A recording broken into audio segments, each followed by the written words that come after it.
You are listening to Directions from a Spiritual Tour Guide podcast. I am your host, Shanel Scott. I'm a psychic medium and energy healer who has been supporting those on a spiritual journey for over a decade. I'm your tour guide into the world of the unknown, showing you that the magic of the universe is at your fingertips. I believe spirituality is simple and fun, and this podcast will make it easily accessible, giving you the real talk on all things divine and spiritual, helping you to step into the flow. Manifesting your dreams because we all deserve to be living our best life. Are you ready for an adventure?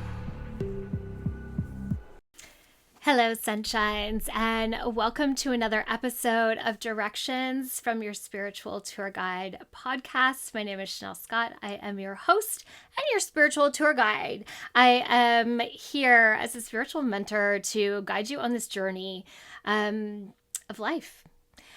The message today is about stepping out of fear. This message has been coming through so loud and clear, so over and over and over again. It was not to be ignored. And it's funny because I wrote this down as something I wanted to talk about in a podcast episode, probably almost 2 weeks ago now. I had recorded a few and it was just one of the ones I hadn't gotten to, but it was sitting on my heart really heavy, wanting to talk about it. A lot because of my own personal experiences, but just because the message has also been coming up. Well, that message has been coming up so predominantly over the last few weeks, it's been kind of crazy. It has been so front and center. I have pulled this card from the deck that we're using for the weekly Oracle card reading that has this message 3 times out of 5 days. It's crazy.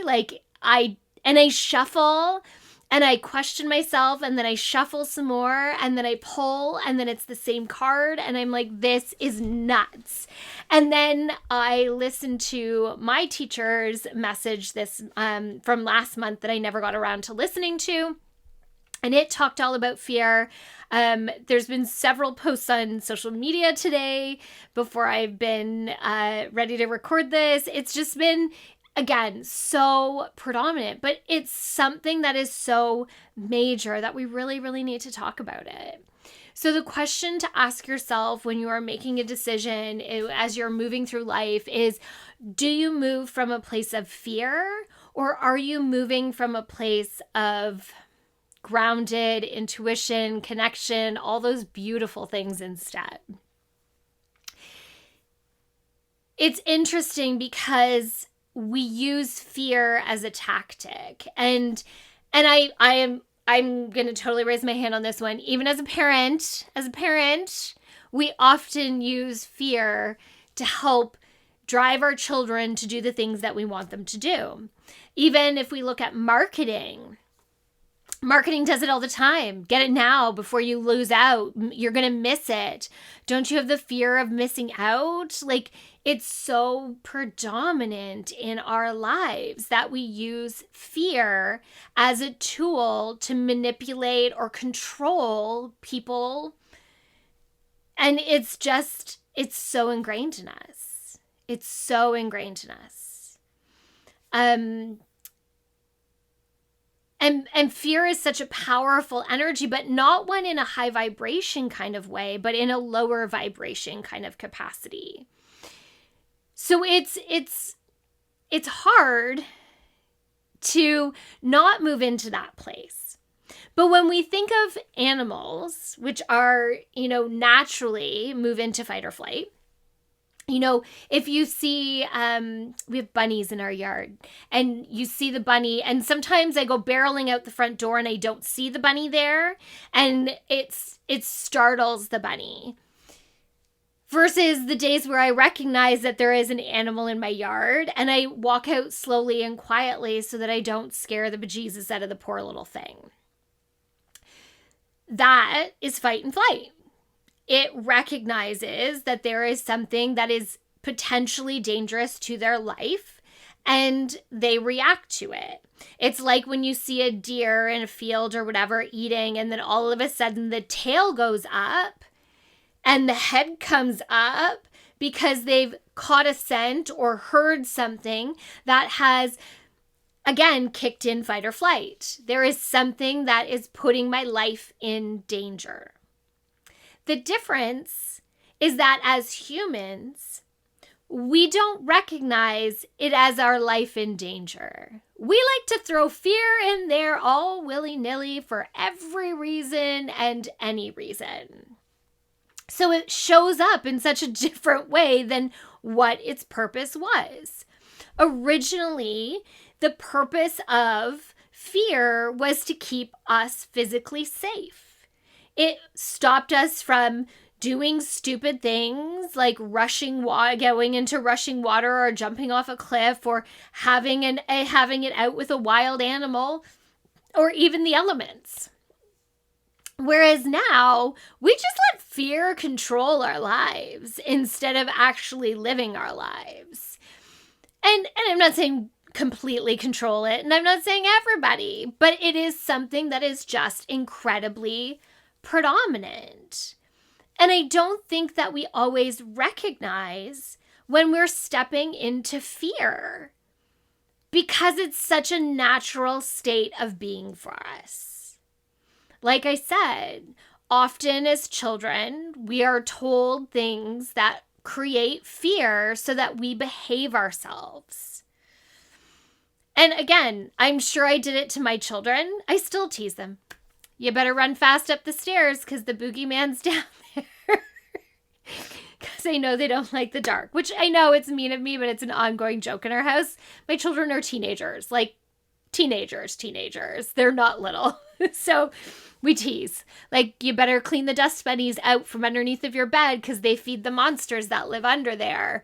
And I can totally joke about it because, again, my children know that we're teasing and that it's an ongoing joke. I am not using it as a fear tactic, although sometimes I really worry that they are afraid of the monster under their bed. Don't worry, they have a flashlight next to their bed. But there is this piece, like, we are trained to be in this place of fear, for so many reasons. Don't go there. Don't cross that line. Don't push that button. Don't do that activity. Don't talk that way. Don't act that way, because we're just fearful. And I think that moves past just our physical fear. It's the fear of being judged. It is the fear of not fitting in. It is the fear of not being successful. It is the fear of being a failure. It is the fear of, physically getting hurt. It is the fear of not being able to succeed. It's like so many things. So many things. But when we drop that, or we actually see it for what it is, we can recognize that 9 out of 10 times, it's not actually something that we should be fearful of. I love, a few years ago, I had 2 teachers that talked about fear in different ways. And it was just this beautiful thing where it was detachment from fear, that we could step back from the emotion of it and be held in this place of presence and trust and intuition to be able to just recognize what it is for what it is. And that is a really powerful place to stand in. When we can let go of the fear and step into the rational, intuitive place where we can see it for exactly what it is. Well, if this relationship ends, I'll never find love again. That's not realistic. That is not rational. That's just an excuse. That is not fear. That is us telling us a story. We often create a story or an illusion that distracts us from the thing that is going on. We use fear as an excuse because we don't want to experience discomfort to get us to the other side of something. So if we say, I'm afraid, then that gives us the permission to just stay frozen where we are instead of stepping into that thing that we need to do. And the reality is that 9 times out of 10, that the pain or discomfort that it is caused by whatever it is that we need to do is far less than if we just stay there in that place of discomfort. It is quick and painless 9 times out of 10. Quick and painless. And the outcome, the beauty and the magic that comes from doing that thing that you are so-called afraid of, is often incredible and amazing to get on the other side of. But again, we tell ourselves this story so that we don't have to do it. We create this illusion to be distracted instead of seeing the other side, this beautiful place you could land. You know, what's the saying? Everything you ever wanted is on the other side of fear. I embrace that so heavily. And every time fear comes up, I stare it in the face and say, what are you doing here? What do I need to heal so that I can push you to the side and do the thing that I want to do instead? It is your choice to stand in so-called fear or to step into your own power. It is totally your choice. So, can you step back and detach from the emotions of fear? Whatever it's bringing up for you, loss or sadness, grief, anger, frustration, can you step back from it? Because when you're inside of the emotions, we get caught up in them. And they suck us into that story, that illusion. But when we step back and say, hold on a second, can I just see where we are? It's almost like you step back and get to look at the movie screen instead of nose in the book kind of thing. Take it back. And when we look at it in that place, it's easier to say, well, hey, that relationship ending is going to be painful. But it sets me free to find someone who will love me in the way that I want to be loved. Or quitting that job is going to suck. But stepping into this new job or building my own business is going to be incredible. It's going to set me free. It's going to give me the parts that I really want in life. It's not easy to do the things, to make the choices, to step into the things that we really need to do. But when we do, we learn something about ourselves. When we stand back and look at the fear, we learn something about ourselves. I spent a lot of my life moving from a place of fear, of what is someone else going to think? Well, isn't this what I'm supposed to do? And I've been really lucky to have people along my path that have given me permission, not that I've needed permission, but have given me the permission to do the things anyways. One of my favorites is my Aunt Wendy, who's really my mom's cousin, but she's my auntie. I love her dearly. She used to cut my hair before she retired, and I was in her chair and I had a cold sore that was taking over my lip and my face. I was in so much pain and she could see the agony in my eyes. And she said, you know, sometimes we do things because we think we should. And I was like, oh my God, thank you. I am ripping up my teacher's college application and I am throwing it in the garbage. I just needed someone to tell me what I already knew in my heart, which was that I didn't need to do it. And let me tell you, the pain in that moment was gone. It was gone. I had so much pain in my entire being trying to fill out that application and apply for teacher's college, which I thought I really wanted to do. I had always wanted to be a teacher. But in that moment, I knew that is not what I wanted to do. Now, I'm a teacher, just in a different capacity than going to teacher's college. But I've had these moments all through my life, you know, friends, family, mentors that have stepped up and said, you know, it's okay. Or, hey, can I hold your hand? Or, hey, do you want to just bounce that off me? And I'm really, really blessed to have people like my bestie who she will call it. She will tell it like it is. And she will put fear in front of me and say, I dare you. Because I know you can. And I believe in you. And we need people to do that for us. But more than that, we need to do it for ourselves. Because there's magic in that. It's so empowering when we make the decision to step. To make the decision to release the parts that don't feel good. Fear doesn't feel good. It just doesn't. It really, really doesn't.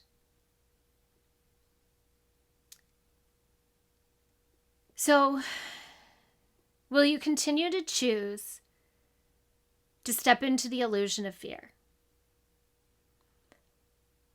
Or will you accept the challenge to step back and acknowledge it for what it is? And that part's not always easy either. I often find that there's some kind of healing in that for me, where I have a lesson that I've been working through that I just need to acknowledge and take the time to sit with.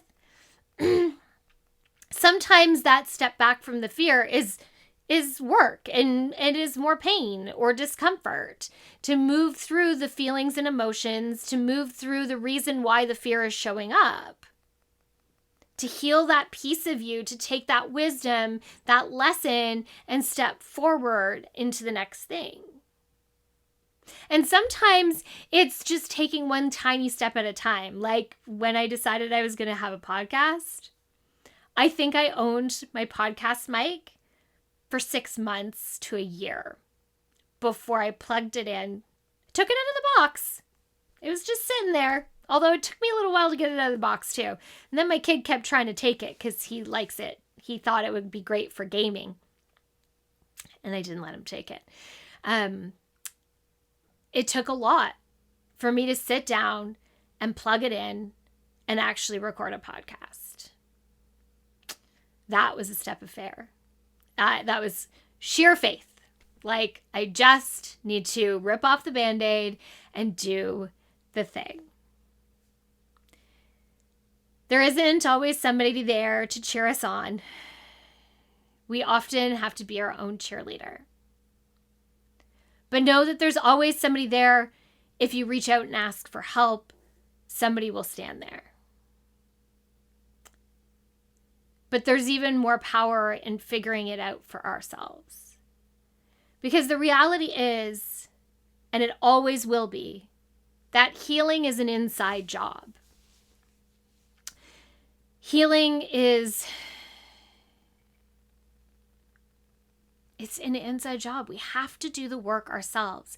Someone can point us in the right direction. They can give us the tools, but we have to do the work ourselves. But remember, everything you ever wanted is on the other side of fear. So the other thing that I want to talk about in this is that the energy we bring to the decisions we make when we move from fear versus when we move from trust and intuition are very different. Fear is a low energy. Fear is a bottom feeder. Trust is this powerful high vibration energy. So when we let fear step in, we lower the vibration and we let the stories take over. Versus when we step into a place of trust and intuition and we know where we want to go, it's a whole different story. But often people can't let go of the fear part of it.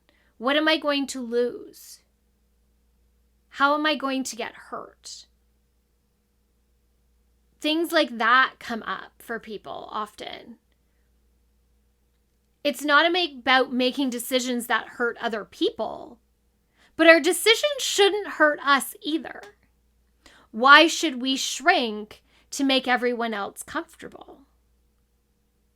Why shouldn't we go for our dreams if that's going to make us happy, even though it might make others uncomfortable? Because we are being successful, or we are standing in our own power, or we are showing up authentically, or we are standing up for ourselves. Making decisions from a place of clarity, from a place of being grounded and connected, gives you the answers that are going to take you to the next level. And yes, they might be scary, but goals, big goals, should scare you a little. Did you know that the energy of excitement, not the energy, but the body cue of excitement and fear are the same? So maybe next time you question if it's fear coming up, maybe you should ask if it's just excitement instead. Maybe you should just shift the story. Tell a different one. Let it be excitement instead of fear. I have made the commitment in my life to not let fear keep me frozen to where I am. It might have me stuck for a little while I figure things out. But I will not make decisions based on fear. I will always focus on the solution and not the fear or the problem.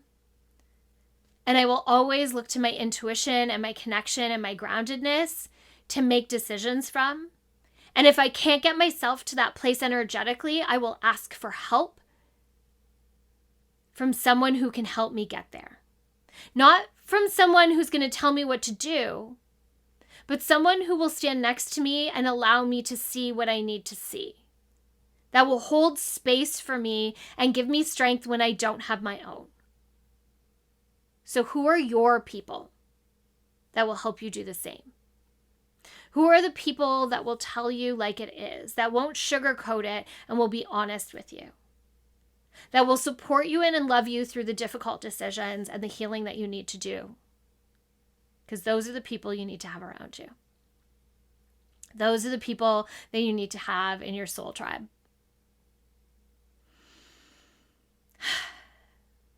That's my little rant about fear today. Because we're moving into an energy of love.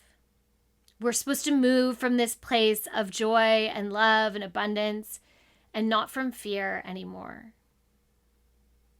Fear isn't here to control us. We have the power to push it to the side. So start deciding to do that in your own life. Make the decisions to reach for the help that you need. And maybe that's mental health professionals that can help you deal with the things that are inside that are keeping you stuck. Because you deserve to be free. Everyone deserves to live the life of their own dreams, especially when we take control of our own healing journey and tap into our own connection. It is a magical place to step into the flow, to be open and trusting, and to feel the things that flow in, the awareness of the opportunities, the next directions, the clarity, the everything. It is a friggin' amazing place to be. So join me there. It's worth the work, the soul work that it takes to get there. Thank you for listening, for indulging, for maybe opening to release the fear. I really hope that you can find the other side because it is so worth it when you do. Thank you for listening. If you can drop a comment, leave a review, like it, all that stuff. It is super helpful. Share it in your social media. I'm always incredibly grateful for an energy exchange. It means the world to me and getting out the message to those that need to hear it. So thank you. Thank you for being a part of my journey and for allowing me to be your spiritual tour guide from my heart and soul to yours. Until the next time. Bye now.